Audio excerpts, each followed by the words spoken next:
All right. Thank you so much, Cheryl. And thank you, Jody, Anan, and all of the CARA members and participants here today. I know it's a huge amount of effort to make something like this happen. So your leadership in our community and throughout Northern California is really a statement of our shared values, civil discourse and civil rights, and preserving a space for policy discussion. It's all of our, I think, fidelity to community and transparency and a shared sense of urgency about the world around us that drives this fight, our fight. And that's why I'm running. Our current representatives do not represent us. They represent the corporate interests that fund them. We all share this space though, humans, all of us share this space, and it's a really long time coming that our rural communities here in California have a seat at the table. So I'm running to turn that trend around. I've worked for nearly 20 years in water resources and forest management. And as Cheryl mentioned, I founded the Women's March with her help, and I advocate for equity and inclusion in our community. I've seen some comments from Eddie McAllister in the chat bar here, and love working with Eddie on those topics. My husband and I, as Cheryl mentioned, own a small farm business here in Shasta County. And I work as a scientist off farm because, as many of you probably already know, farms, I think the average farm income in the US is about $1,100 annually. So most farms have our off farm income in some way. My background represents many of the important policy needs of our region. And groups who have endorsed my candidacy for this seat know that I'm the person to bring renewed investment to our district. So to Kara's questions, and apologies if I go over 9 minutes, there were a lot of questions and they're all super important and I want to give them all equal time. So going into the home health care question, I met my husband, Pedro, when he was working as a home health care provider. He had crazy hours, opaque sort of nonprofit management, and a minimum wage for some of the hardest work out there. The work is essential for our community. Keeping people in their homes, in our homes, as we age is more respectful. It keeps our loved ones and ourselves more vital. And it's overall less expensive than running nursing homes or formal elder care facilities. It is absolutely essential that we create social infrastructure to support this movement. And for this, we can look to places which have already done that. More than a quarter of Japanese society, for example, is over the age of 65, compared with about 15% of Americans. With one of the longest life expectancies in the world, they've created a system that is partially personal insurance funded and partially government funded, guaranteeing respectful, professional long-term care for everyone in the country. I am dedicated to improving and growing the home health care model for our district and statewide. And that's why one of the first unions to get on board my campaign was the SEIU 2015 team. I am proud to be endorsed by this hardworking group of passionate providers. And I am committed to improving their working conditions and remuneration so that the profession is viable and respected for the essential services they provide to us and our loved ones. On healthcare more generally, there are very real solutions that we can employ to ensure that all people have access to medical care, which is a human right. Right here in Assembly District 1, we have exceptional community care providers which serve low-income populations and exclusively take insurance provided by the only nonprofit insurance provider around. The medical professionals actually like this insurance provider, as do the patients, and this model, taking the profit out of healthcare and out of insurance, has been used around the world to great success. Why not start building toward Medicare for all using successful models that we know won't leave us here in rural California completely behind, but rather build on success that we know, that we have shown here in rural California is real. There are a lot of problems in the healthcare industry, and solving them with a single piece of legislation just simply isn't possible. Taking steps toward a future we want to see is a real and equitable way to achieve our goals, and possibly more importantly in this divided moment, taking those steps that have proven to be successful brings everyone along with us.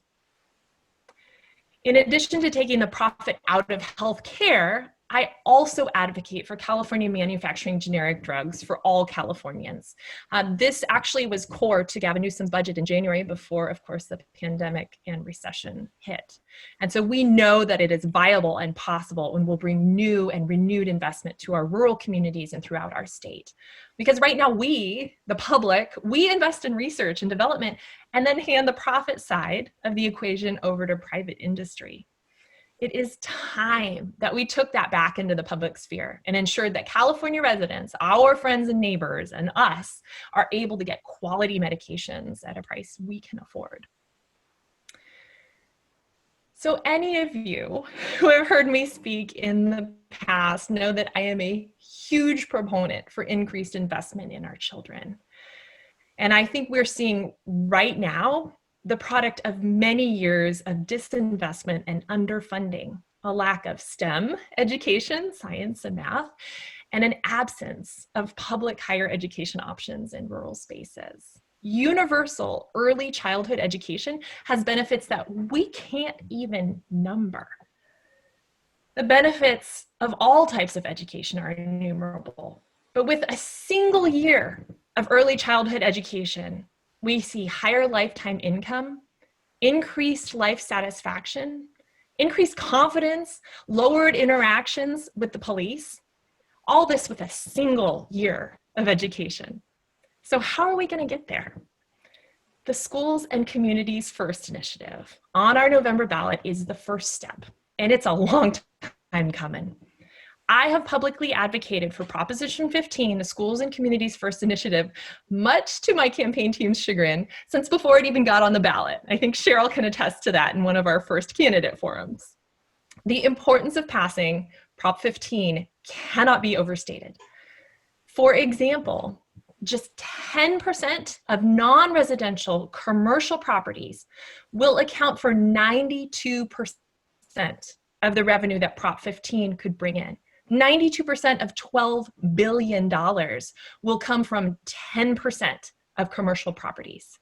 This should show you that this proposition will not affect the bottom line of small businesses, agriculture, or residential buildings central to our rural lives here in 81. But it will bring much needed revenues to our schools and our cities and our counties.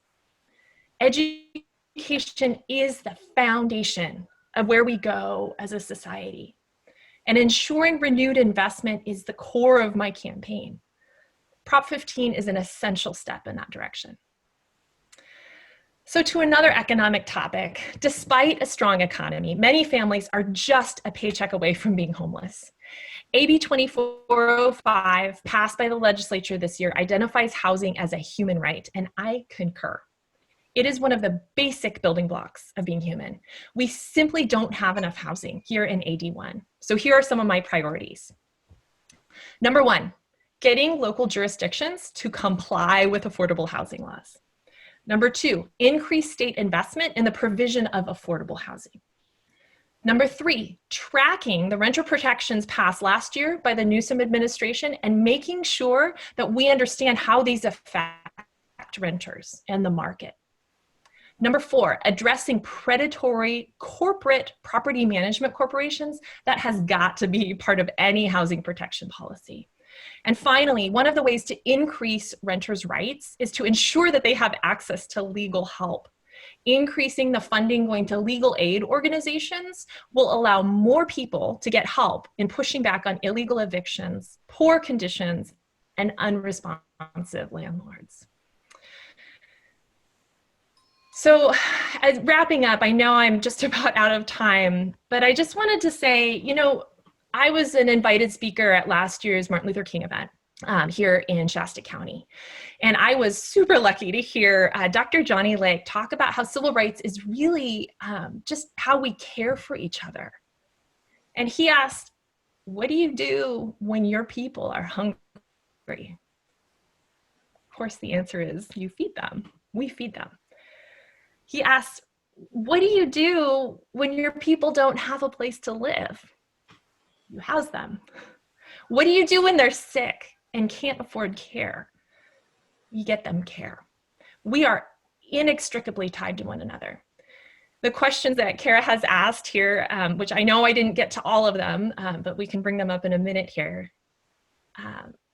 Those questions address those inextricable ties that we have to one another.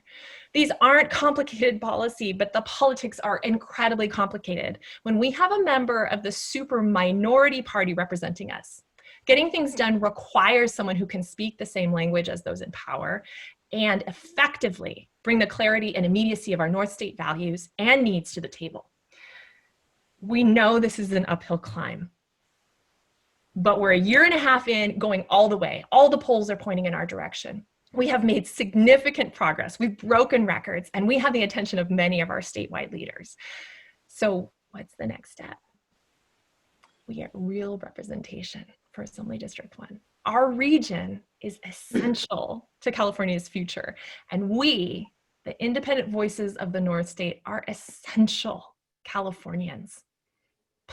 Please join me in this climb. It takes all of us to make change. Join the thousands of people who are giving their time, their money, and their votes and names to this race. Please vote. Remind your family and friends to vote, because it takes all of us to make change. And together, we can renew our beautiful North State communities and bring a new voice to Sacramento. Thank you all.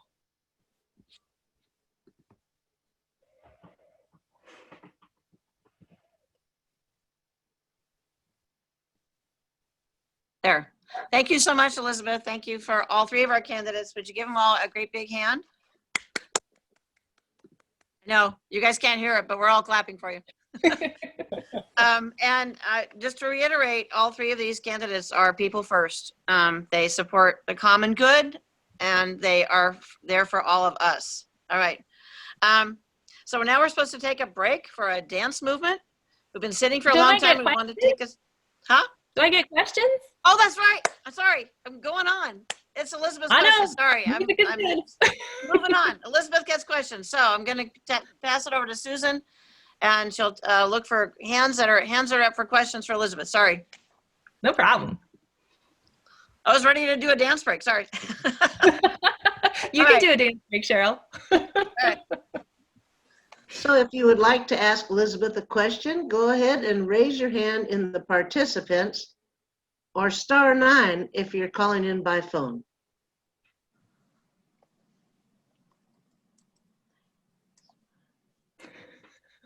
We have a question by Carol Garvey. Carol, you're up.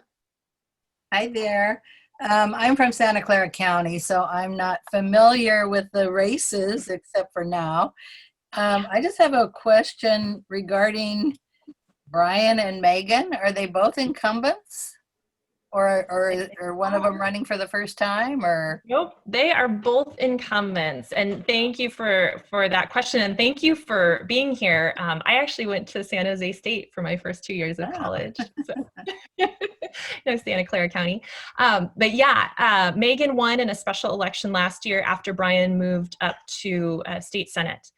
And I think Pamela probably has been watching their votes just as closely as I have, and they vote exactly the same almost every single time. And so we have a family, a couple from a town of about 200 people, Bieber in Lassen County, representing, 500,000 people. It's really actually wrong. And what I would love to explore, although I think it probably is a free speech issue, I would love to explore looking into preventing married couples or like sister and brother from representing the same district. We had that issue with Ted and Beth Gaines in the past, which Brian Dolly actually said, that's terrible, that should never happen, and then did exactly that. So. We have a question from Ron Lute. So I really don't have a question, but I just have a comment about Elizabeth, Pamela, and Audrey. I would vote for them anyway, just because of the party, but it's so great for you to come and speak today, because, now I know I'm voting for you because, you care about the issues that I do. So thank you so much for coming. Thank you so much, Ron.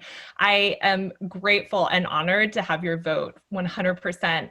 And now that you know more about us, if you have the time and I would say the courage, because I think it's hard sometimes to talk about politics with our friends, but making sure that the people in your circle know that they have a real option. People who are dedicated to this community, candidates who actually want to make sure that we bring renewed investment to District 1. All three of us are right there with you on that. So making sure not only that your friends vote, but that they're informed voters, that's really important right now. So thank you, Ron, for being here and absorbing all this information. Appreciate that. Cheryl, I see no other hands raised. Let me check for any physical hands that might be raised. Let's see here. Anybody on their phone want to ask a question? I don't see any more, Cheryl. I don't either. So does Oh, nobody we else? have one. We have one Okay. question, hand raised. It's from a telephone number. The last four numbers, 1395.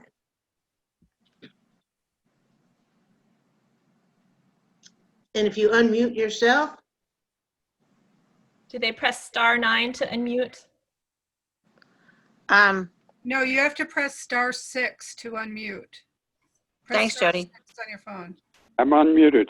There you go. Very good. Hello. I'm Kenneth Ryan. I'm in Mount Shasta, and I've been following all of this, as one can imagine, thoroughly. What I really like, I've got your picture, the three of you together, Yay. that came down. I don't remember where it came down from now, but I've got it put up in there. I live in a senior complex in Eschaton, and there's another senior complex in Lassen County for Eschaton. So I hope you'll make a contact at somewhere over there too. But the end result is we're putting your three pictures up all over the place so that we can figure out. I'm glad to see you've got signs up that are working. I hope they'll work. But I really like the idea that you're being smart about it. And I think you should emphasize that to people. You three are running together. When you come to Siskiyou County, you come together. I assume when you come to other parts of the district, you're doing the same thing. We need elected officials who care about our tax money. And that is a statement that you can make, all of you together, and I hope I'll see more of it. I know you've been in Siskiyou County a couple of times, both at Wairika and in Southern County, and it's a huge district, so you certainly can't get here all the time. But I do contribute where I can to provide. I'm on Social Security. I do contribute where I can, but I figure $25 helps to pay a tank of gasoline. Absolutely. So thank you. Thank you to all three of you. And I think it would help, it would be somewhere in your conversations, you should add in your concern for costs to seniors in terms of direct costs, and the fact that you three are devoted to smart spending. I think that'll get you some real contacts and may even get you some articles in our local newspapers. We haven't seen an article yet in the newspaper here in Siskiyou County about the three of you. And I hope that they will cover. I think they will. They're pretty good, at least in South County. They're pretty good about covering things. But it's worth your time if you can get that interview. So thank you. I'm glad that whoever's put this thing together, the California Alliance for Retired Americans has put this together. I'm glad you came, and I'm really sorry nobody could listen. The other side couldn't explain themselves, but we know that. So, all right, I'll be quiet. But thank you to the three of you.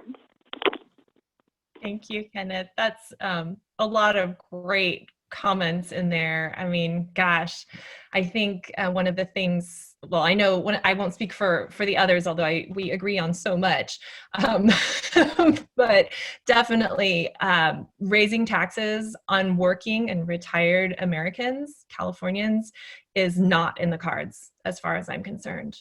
We pay enough, and it's inequitable as it is. Pamela mentioned the billionaires and gazillionaires, I believe. That there are more of them now, and they're paying a lower tax bracket than most of the rest of us. Illinois, just FYI, Illinois just in the last week passed a progressive tax rate. Illinois, they're a swing state. We should definitely be able to do that here in California. So yeah, definitely on the side of working and retired Californians. Thanks, Kenneth.